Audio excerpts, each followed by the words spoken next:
Hello 8th class. आज आपका हिंदी व्याकरण लेसन 2 करेंगे हम लोग। ठीक है, जैसा आपको स्क्रीन पे दिखाई दे रहा है ये आपकी हिंदी व्याकरण की बुक है और आपका पार्ट 2 है वर्ण विचार। लास्ट लेसन में मैंने आपको बताया था हमारे वर्ण होते क्या हैं। ठीक है, तो हमारे अ से लेकर अह तक और क से लेकर ज्ञ ज्ञानी तक सभी हमारे वर्णमाला में आते हैं और इन सभी को मिलाकर हमारा वर्ण माला तैयार होती है। ठीक है, और वर्ण की परिभाषा क्या होती है कि कथित भाषा की मूल ध्वनियों को व्यक्त करने वाले चिन्हों को वर्ण कहते हैं। ठीक है, जैसे मैंने आपको सामने स्क्रीन पे दिखा दिया ए उ ए ग, ये सभी हमारे वर्ण हैं और इन वर्णों को समूह में जब तैयार किया जाता है तो उनको कहा जाता है वर्णमाला। ठीक है, तो वर्णों का वर्गीकरण हम 2 प्रकार से करते हैं। ठीक है, कैसे किया जाता है? स्वर में और व्यंजन में।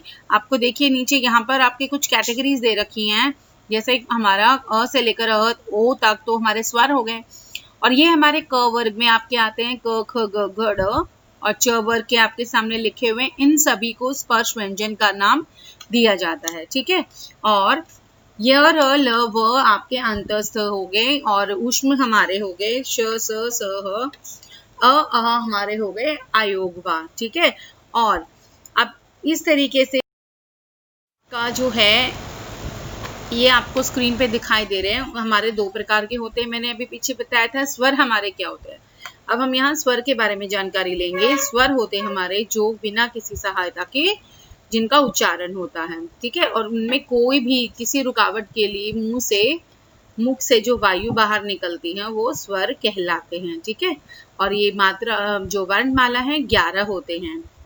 ठीक है, और सबसे पहला इसके होते हैं हमारे 3 प्रकार के स्वर पाए जाते हैं, ह्रस्व स्वर, दीर्घ स्वर हमारे और प्लुत स्वर। ठीक है, प्लुत स्वर। ह्रस्व स्वर में क्या होता है, जिनमें उच्चारण में कम समय लगता है और जिनके ऊपर एक बिना मात्रा के जो हमारे शब्द होते हैं वो इसी के अंदर आते हैं। ठीक है, और जहाँ एक मात्रा से अधिक का समय लगता है या दुगना समय बोल सकते हैं उनको दीर्घ स्वर, जैसे ये वाले हमारे सारी डबल मात्रा वाले शब्द है। ठीक है, एक ओ है जो एक मात्रा का है लेकिन वो भी उसमें भी समय उच्चारण ज्यादा लगता है तो उसे दीर्घ स्वर कहा जाता है। ठीक है, और उसके बाद है हमारा प्लुत स्वर, जिनके उच्चारण में 3 गुना का समय लगता है, तिगुना समय लगता है, उन्हें कहा जाता है प्लुत। ओके, आप देखिए नीचे हमारे यहाँ स्वरों की मात्राएं, अ के ऊपर अ के शब्द हैं, ये आ के शब्द हैं, ये छोटी ई, बड़ी ई, छोटा ऊ और बड़ा ऊ। ठीक है, एक तिरछी आपकी मात्रा लगी हुई है जिसे कहा जाता है हलंत। ठीक है, अभी मैंने समझाया था आपको इसके बारे में भी। और नेक्स्ट हमारे हैं अयोगवा। अयोगवा में हमारे क्या आते हैं, अंकी बिंदी आती है और हमारी चंद्र बिंदु आती है। ये दोनों शब्द हमारे किस में आते हैं, अयोगवा में। जैसे हमारे अनुनासिक हैं, हवा इनके उच्चारण में नाक या मुख दोनों से निकलती है, जैसे इनमें चंद्र बिंदु के शब्द आएंगे। और अनुस्वार हमारे होते हैं जिनमें अंकी बिंदी के शब्द आते हैं, अंकी बिंदी के, गंगा, चंचल, ये हमारी अंकी बिंदी के शब्द हैं। ठीक है, और विसर्ग में हमारी ह का साउंड आती है, दुख ह, अतः, पुनः। ठीक है, इस तरीके से। और नीचे हमारे व्यंजन की मोस्ट इंपॉर्टेंट जो परिभाषा है, जिन व्यंजनों का उच्चारण स्वरों की सहायता के बिना नहीं होता है वे व्यंजन कहलाते हैं और इनकी संख्या कितनी होती है, 33 व्यंजन होते हैं हमारे। ठीक है, अब यहाँ हमारे व्यंजन के प्रकार क्या हैं। व्यंजन मुख्य रूप से 3 प्रकार के होते हैं। कौन कौन से होते हैं हमारे यहाँ पे? स्पर्श व्यंजन होते हैं और अंतस्थ, मैंने पीछे भी बताया था आप लोगों को, स्पर्श में हमारे 25 होते हैं। ये हमारे क वर्ग ये सभी इसी में आते हैं। ठीक है, ये स्पर्श व्यंजन हमारे इनका जो उच्चारण स्थान है विशेष को स्पर्श करते हुए मुंह से बाहर निकलती है। अंतस्थ में क्या होता है, स्वरों व्यंजनों के मध्य की स्थिति में आते हैं, वो 4 होते हैं, य र ल व, और ऊष्म में है हमारे श श श आते हैं जिनमें गर्म हवा निकलती है। ठीक है, और परस्पर मेल के बने हुए हमारे दो तरह के व्यंजन होते हैं, संयुक्त व्यंजन। संयुक्त में हमारे दो व्यंजनों के परस्पर मिलने पर संयुक्त व्यंजन कहलाते हैं। जैसे हमारा श्र, अक्ष, क और श को मिला के बनता है, ग यानी ज और य को, और त्र किसको मिला के त और र को त्र बनता है। ठीक है। और हमारा नेक्स्ट है द्वित्व। क्या होता है हमारा द्वित्व व्यंजन किसे कहते हैं? जब हमारे एक जैसे एक आधा शब्द है, एक वर्ण व्यंजन है और उसके साथ एक पूरा व्यंजन है, जिनको द्वित्व व्यंजन कहा जाता है। ठीक है।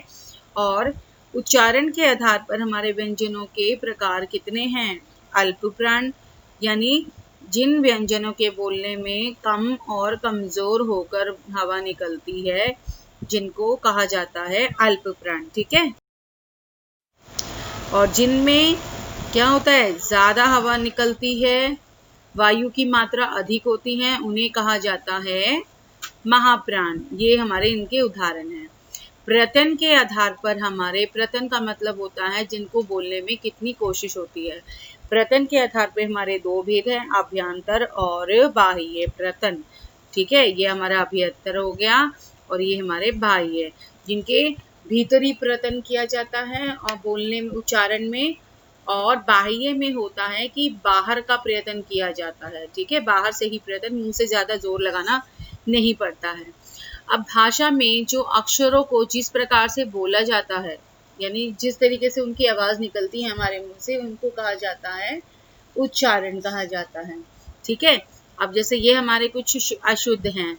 आज आसमान साफ है, आज आसमान साफ है, उसकी स्वरों की चिन्ह की मात्राओं आसमान, अब जैसे इसमें असमान लिखा हुआ है यहाँ पे, है ना, तो गलत है ये वाला हमारा। और सामने हमने क्या किया है? सही आसमान। अब यहाँ वधु की स्पेलिंग देखो, छोटा ऊ है जो गलत है हमारा, और ये वधु हमारी स्पेलिंग ठीक है। ठीक है। तो इस तरीके से हमारे बहुत सारे अशुद्धियां होती हैं।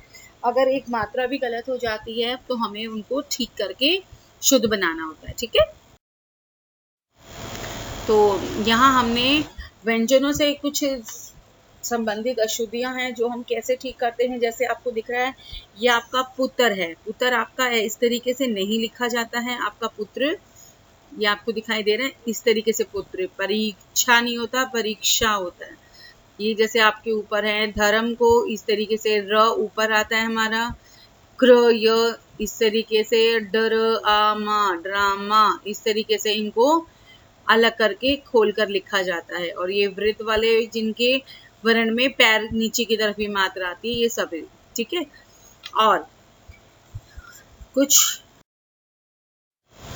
इम्पॉर्टेंट यहाँ एक पॉइंट रह गया, जैसे आपको स्क्रीन पे दिखाई दे रहा है बेटा, ये आपकी कुछ अशुद्धियां हैं। गृहस्थ, तो गृहस्थ का री यहाँ आएगा। रचयिता नहीं होता, ये हमारे सारे अशुद्ध शब्द हैं और ये हमारे सारे शुद्ध शब्द हैं। इनको आपको पढ़ना जरूर है। सारे वर्ड्स वेरी इंपॉर्टेंट हैं, आपको इनको देखना है। अशुद्ध ये गलत वाले हैं और शुद्ध वाले हमारे शब्द ठीक हैं, जो आपको लर्न होने चाहिए। ठीक है। तो यहाँ से आप इनके क्वेश्चन आंसर्स करेंगे और यहाँ पर कंप्लीट करेंगे बुक्स में एंड नोटबुक्स ऑल्सो। ठीक है क्लास।